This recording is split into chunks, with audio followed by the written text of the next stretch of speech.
Hola, ¿qué tal están? Saludos, bienvenidos a este Aragón a Debate. Cada semana, ya saben, dedicamos uno de nuestros programas a hablar con jóvenes políticos de Aragón. Hoy con José Mateo, presidente de Nuevas Generaciones del Partido Popular en Aragón. ¿Qué tal, José? Buenos días. ¿Cómo estás? Muy buenos días. Recargado ya del puente y al toro. Y anda que la actualidad lo requiere, ¿eh? Además, estamos en una semana muy importante. Enseguida hablaremos, ¿no?, de qué puede pasar en Aragón, algo que además para los periodistas también es siempre interesante, ¿no? Pero ahora mismo, en el momento que grabamos, que realizamos este programa, salta la noticia y solo podemos comentar lo que se puede comentar, el titular, ¿no? La sentencia del Supremo que condena al fiscal general del Estado, Álvaro García Ortiz, y que nos deja este titular: José, no puede responder a una noticia falsa con la comisión de un delito. Además de que el Supremo considera probado que quien filtró ese correo fue Álvaro García Ortiz. A mí me vas a permitir que me salte un poquito el orden, pero me gustaría decir, vengo ahora de hablar con Wilson García, que es el presidente de la asociación Asoyben, que representa a los exiliados venezolanos que tenemos en nuestra ciudad y en nuestra comunidad. Y me gustaría comenzar pues destacando, ¿no?, que mañana en Oslo María Corina Machado va a recibir el Premio Nobel a la Paz. Nosotros tenemos una estrecha relación con Asoyben, también con el conjunto de venezolanos que viven en nuestra comunidad, y querría destacar ese Nobel compartido, ¿no?, que personifica a María Corina, que es una luchadora incansable por la libertad, apodada como la Dama de Hierro. A mí me gusta decir siempre que en Aragón, desde hace tiempo, la apelábamos cariñosamente como Agustina de Aragón. La Agustina de Aragón venezolana es un premio merecidísimo, compartido por toda la comunidad venezolana que está exiliada por una cuestión política, y que deseamos que este empuje y este reconocimiento pueda ayudar a resolver su situación. Con relación al fiscal general del Estado, bueno, pues no hay mucha sorpresa, ¿no? Yo creo que cualquier persona que entienda un poquito de derecho y que viese cuál era el fallo del tribunal, pues obviamente se corresponde la pena impuesta al fiscal general del Estado con la comisión de unos delitos, como en este caso puede ser la revelación de secretos.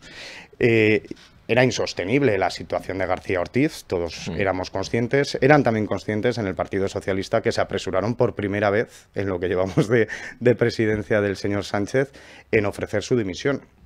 Pero esto es lo de mirar al dedo que apunta a la luna. La Fiscalía depende directamente de Pedro Sánchez, y yo no creo que una persona de la reputación de García Ortiz, un profesional del derecho, haya llevado por iniciativa propia la comisión de este delito. Creo que el Partido Socialista, y en concreto Pedro Sánchez, tendría que dar muchas más explicaciones sobre lo que ha ocurrido, y viendo la incapacidad que tienen para dar explicaciones, pues me quedo con que creo que nos quedaremos con las dudas. Bueno, esto acaba de producirse y obviamente hasta que no conozcamos toda la sentencia, pues tampoco podemos formalizar una opinión más allá de estos titulares, ¿no? Y de que es un hecho, José, y aquí lo hemos hablado en este programa, muy grave. Extraordinario. Extraordinariamente grave, y aquí sí que no cabe hipérbole periodística, histórico e inédito. Nunca había sido condenado un fiscal general del Estado. Pero parece que no pasa nada. Parece que no pasa nada para el gobierno de Sánchez. Oye, antes de entrar en Aragón, ya que estamos con el gobierno de Sánchez, el caso Salazar. Otro tema gravísimo, porque precisamente el Partido Socialista, quería conocer tu opinión, se caracteriza por ese feminismo, esas mujeres del Partido Socialista, y resulta que lo que sabemos hasta ahora es que no se había denunciado, que se conocía todo lo que este señor, son cosas asquerosas realmente, estaba haciendo, alta ejecutiva del Partido Socialista, el puesto de Salazar, y que ahora parece que con un cortafuegos, ¿qué te parece? Pues cesando a Antonio Hernández, quieren cortar esta situación, que puede tener consecuencias, evidentemente, para el voto de las mujeres al Partido Socialista, ¿no? Y que me consta, José, que hay revuelo dentro del Partido Socialista de esas mujeres que han visto como, evidentemente, ha quedado claro, no se ha actuado. Está claro que al sanchismo el feminismo le importa un bledo, ¿no? El caso de Paco Salazar no deja de ser un ejemplo más de una conducta que tiene la izquierda con tapar su propio machismo, ¿no? Utilizar a las mujeres por la mañana para instrumentalizarlas políticamente, sacarles el voto con un feminismo de pancarta, y luego por la noche pues nos podríamos encontrar con casos de cómo el Tito Berni recurría a la prostitución, o directamente, imagino que para evitarse pagar, otros cargos del Partido Socialista, como el señor Salazar, pues recurrían a otro tipo de métodos. La respuesta del Partido Socialista, pues una vez más, no ha estado a la altura, ¿no? Aquellos a los que se les llena la boca a explicarnos a los demás cómo hay que respetar a las mujeres, incluso las propias mujeres de otros partidos políticos, cómo tienen que ser de contundentes o no con este tipo de casos, pues se le ha caído una vez más la careta. A mí me vas a permitir que, aunque sea un tema nacional, lo lleve al terreno aragonés. Es indudable que la persona que ha llevado a cabo la defensa más férrea del compañero Salazar ha sido Pilar Alegría, ¿no? La respuesta que ha dado Pilar Alegría a este caso me parece especialmente alarmante. Hay que recordar cómo en un primer momento era prácticamente el camarada Paco. Después, a la luz de la primera noticia, ya cambió al compañero Salazar. Y ahora prácticamente imagino que, emulando a su gran líder, recurrirá a la técnica de yo a este señor no lo conocía absolutamente de nada. Hay que ejemplificar que si esta es la respuesta que tú das a los españoles y a las mujeres españolas cuando hablas de defender a las mujeres, ejemplifica muy claro cómo estás también engañando a los aragoneses cuando dices que vas a defender sus intereses y luego también, como hablaremos seguramente después, enseguida, no cumples con esta pretensión.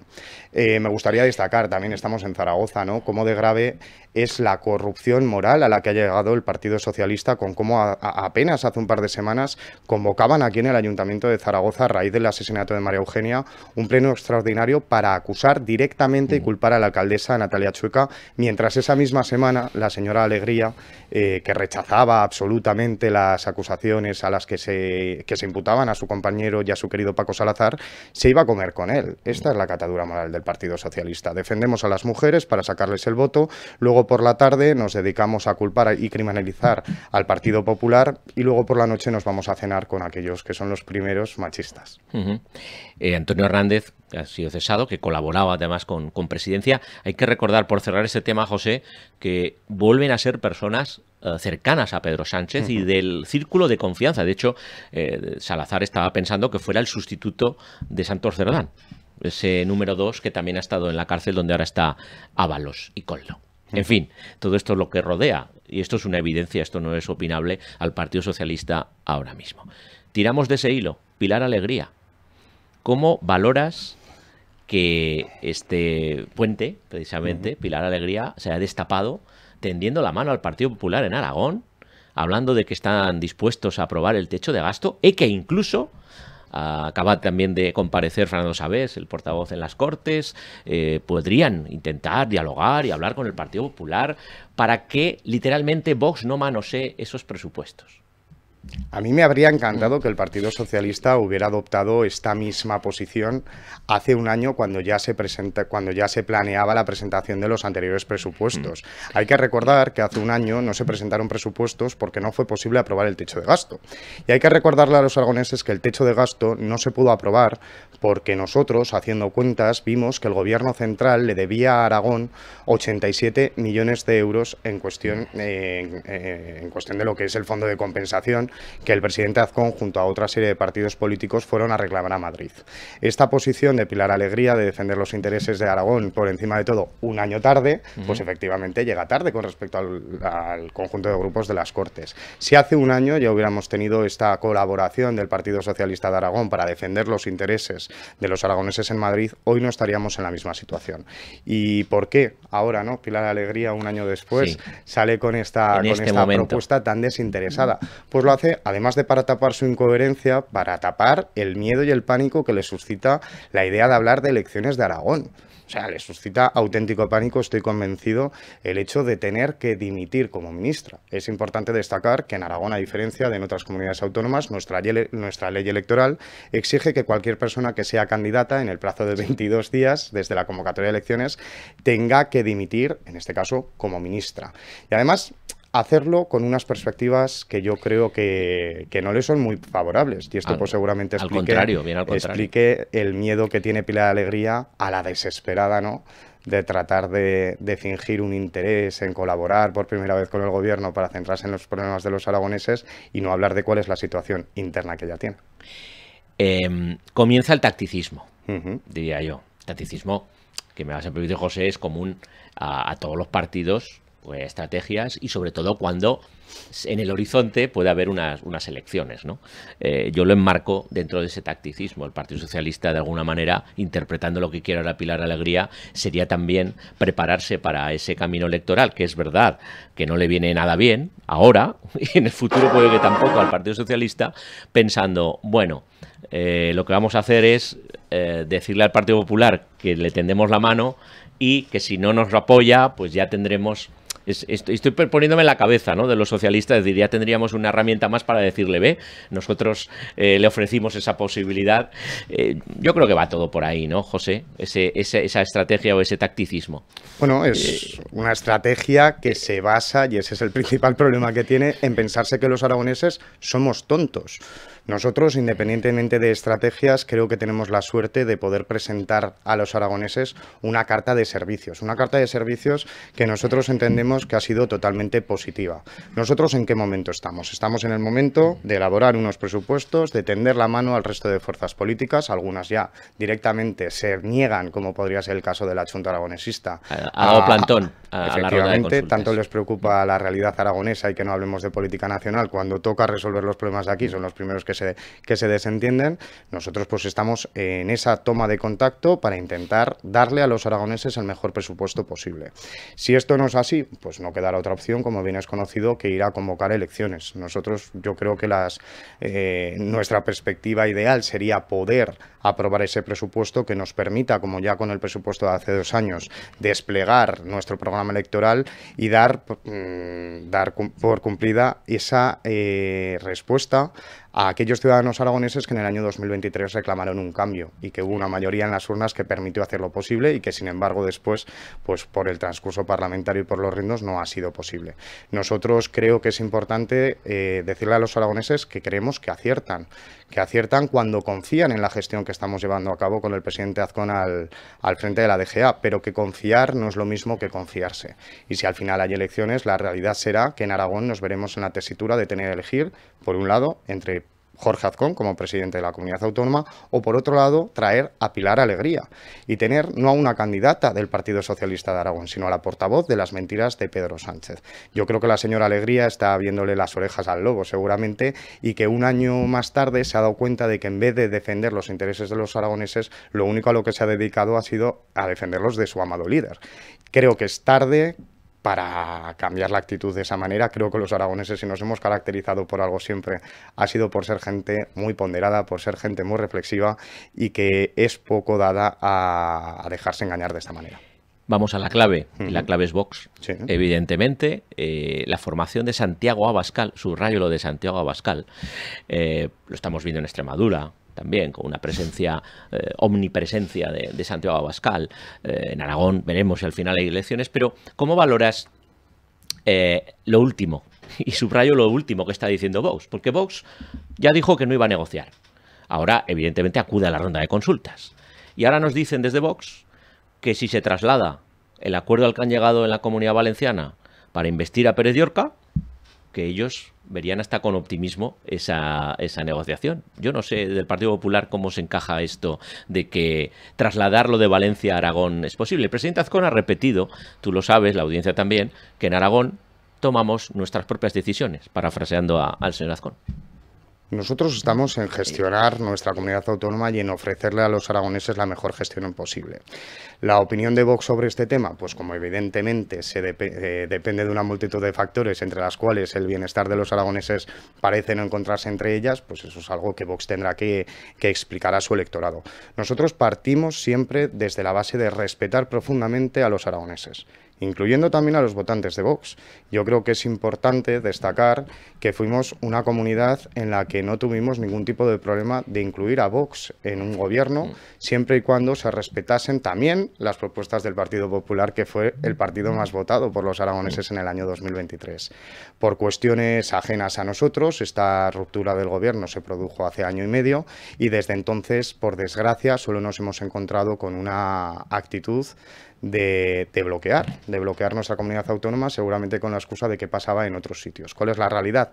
La realidad es que en Aragón, desde el año 2023, nosotros hemos sido capaces de ofrecerle a los aragoneses un cambio de modelo, un modelo en el que se bajaban los impuestos, un modelo en el que se ha avanzado hacia la libertad de educación, un modelo en el que tenemos el mayor presupuesto de la sanidad de nuestra historia como comunidad autónoma y un modelo que gestiona lo cercano de la manera más eficiente posible, intentando buscar siempre el consenso con el conjunto de fuerzas políticas. Es conocido que el Partido Popular no solo ha obtenido el apoyo de Vox durante este tiempo, que con ese apoyo ya teníamos suficiente, sino que desde un primer momento intentó buscar alianzas con otros partidos como podría ser el Partido Aragonés o Teruel Existe. Yo creo que esta carta acredita, ¿no?, nuestra predisposición a llegar a acuerdos con aquellos que se centren en lo importante y que respeten lo más importante, lo que los aragoneses decidieron en 2023, que era dar un cambio brutal a un modelo de izquierdas que no funcionaba y darle una oportunidad a nuestra tierra.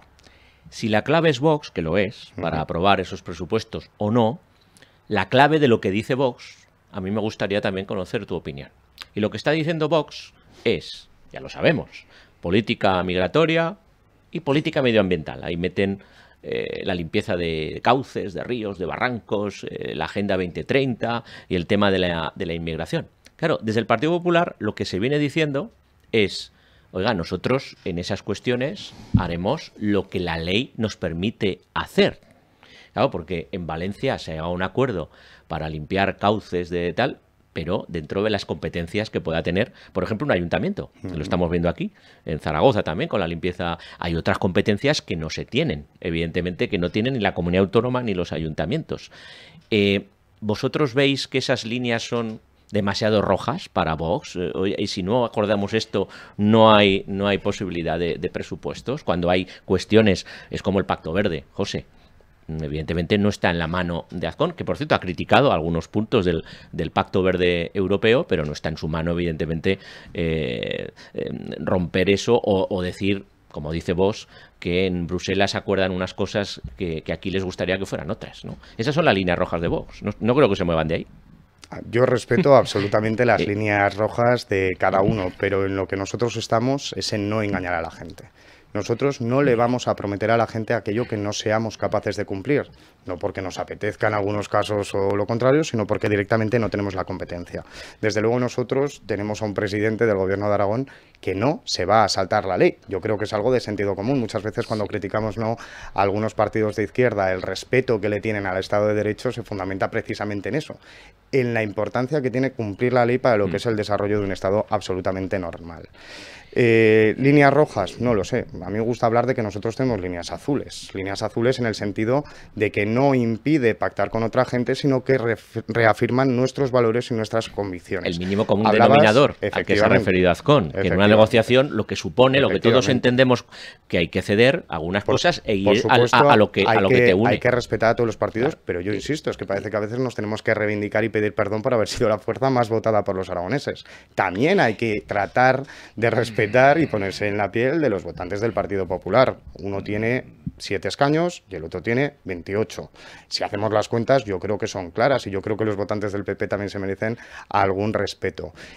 ¿Por qué hablábamos? Porque también nos vamos en... Creo que se aleja muchas veces de las prioridades de los votantes de Vox, sobre todo aquí en Aragón. No quiero hablar de otro tipo de ámbitos porque la colaboración del Partido Popular con Vox en otras instituciones, como podría ser el Ayuntamiento de Zaragoza, es muy distinta y ahí sí que se está llegando a una serie de acuerdos que mejoran la vida de los ciudadanos. Hay otra sensibilidad. ¿Con qué me refiero? También con que han sacado temas como podría ser la inversión en el Instituto Aragonés de la Mujer. Y yo estoy convencido de que la gran mayoría de los votantes de Vox no están a favor de la violencia de género, tampoco su partido, ni están a favor de cerrar directamente todas aquellas políticas que sirvan para mejorar la vida de las mujeres. ¿Nosotros qué compromiso tenemos? Sí que creemos que existe un problema de violencia contra la mujer, sí que creemos que es necesario, imprescindible que las instituciones lleven a cabo una serie de políticas para tratar de mitigar los efectos que esta produce y desde luego hacerlo, y ahí creo que así, y sí que es importante cumplir con esta palabra con la gente de centro derecha, sin cedernos a ellos, a esos mantras o a esa especie de escaparates o de chiringuitos que muchas veces desde la izquierda nos tratan de vender con lo que es la política de igualdad.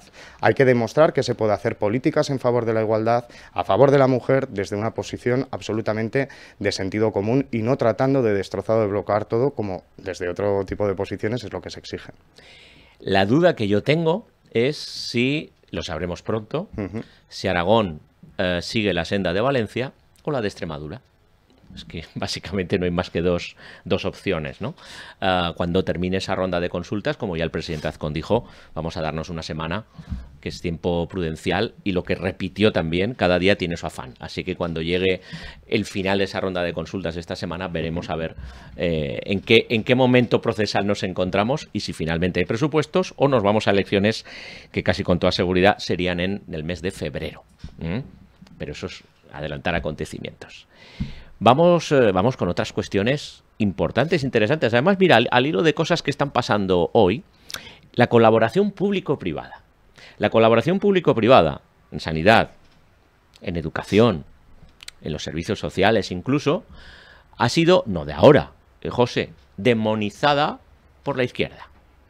Por la izquierda o por la extrema izquierda. Lo digo porque el Partido Socialista a veces defiende la colaboración público-privada, pero acusa al mismo tiempo de privatizar al Partido Popular. Será también por tacticismo, ¿no? Y lo traía al día de hoy porque hay una huelga de médicos a nivel nacional. Protestan contra la ministra, sobre todo contra Mónica García, que ha salido últimamente por el tema de lo que ha pasado en la Comunidad de Madrid, etcétera, diciendo que le gustaría sacar una ley donde se restringiera esa colaboración público-privada. Como a mí me parece un tema muy importante, capital, quiero preguntarte por esa opinión de lo que es o debe ser la colaboración público-privada.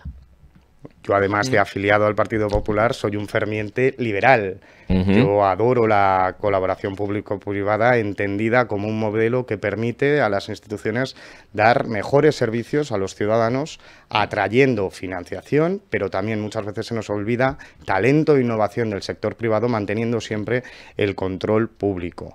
Yo con lo que alucino es con la posición que tiene la izquierda a hablar de este tema, no solo porque la demonice, podríamos hablar con dos vertientes. En primer lugar, es necesaria porque no todos los instrumentos de producción están al servicio del Estado. Si eso fuese así, estaríamos hablando de otro modelo que se llama comunismo y ya sabemos las consecuencias que eso tiene. Entonces, si nos planteamos en si es necesaria o no, lo que uno tiene que ser es consecuente. Y el Partido Socialista, al igual que el Partido Popular o al igual que otra serie de partidos cuando ha gobernado, ha tirado de ella porque, insisto, es el modelo que mejor funciona. No se puede demonizarla por la mañana y cuando nosotros estamos en las instituciones son los primeros que la usan. Por poner ejemplos muy claros a la gente, porque muchas veces cuando se habla de tecnicismos como esto se confunden con privatización, con externalizaciones, lo que fuese.